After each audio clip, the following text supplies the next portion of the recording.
السلام علیکم ورحمۃ اللہ وبرکاتہ۔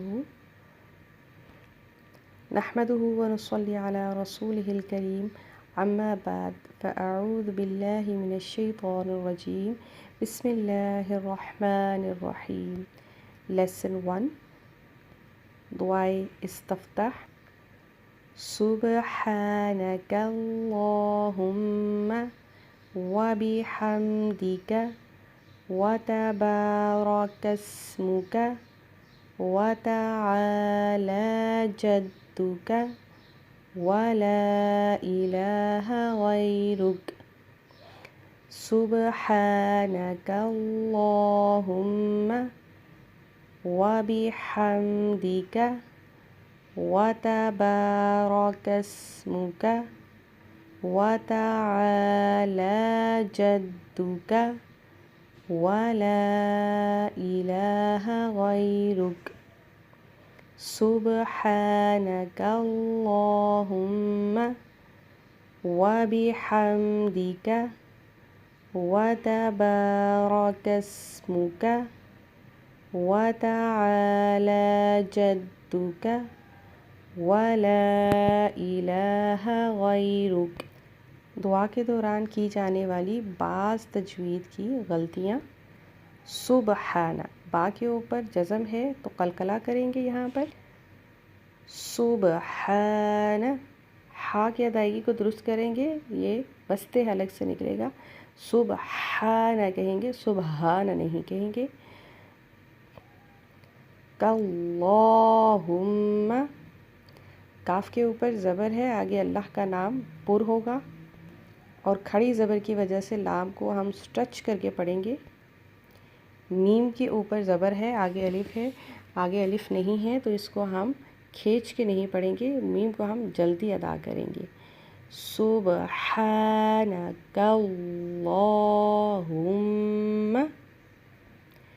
وبحمدک میں با کی ادائیگی کو درست کریں گے، وبے نہیں کہنا، وبی کہنا ہے۔ ہا کی ادائیگی کو یہاں پر درست کریں گے، وبحمدک وتبارک اسمک۔ با را کو کھینچنا نہیں ہے، جلدی ادا کریں گے۔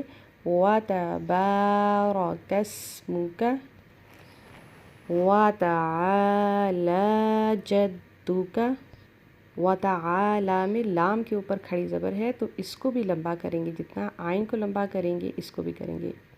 وتعالی جدک ولا الہ، ولا الہ نہیں کہنا، الہ، غیرک، غیرک نہیں کہنا، غیرک۔ ترجمہ: سبحانک اللہم، اے اللہ تو پاک ہے، وبحمدک اور ساتھ تیری تعریف کے، وتبارک اسمک اور تیرا نام بڑا ہی بابرکت ہے، وتعالی جدک اور تیری شان بہت بلند ہے، ولا الہ غیرک اور تیرے سوا کوئی معبود نہیں۔ ابی سعید خدری رضی اللہ عنہ فرماتے ہیں، رسول اللہ صلی اللہ علیہ وآلہ وسلم جب رات کو نماز کے لیے کھڑے ہوتے تو یہ فرماتے، سبحانک اللہم وبحمدک وتبارک اسمک وتعالی جدک ولا الہ غیرک، یعنی اے اللہ تیری ذات پاک ہے، ہم تیری حمد و ثنا بیان کرتے ہیں، تیرا نام بابرکت اور تیری ذات بلند و بالا ہے، تیرے علاوہ کوئی معبود برحق نہیں۔ اسے سنن نبی داؤد نے روایت کیا ہے اور یہ صحیح حدیث ہے۔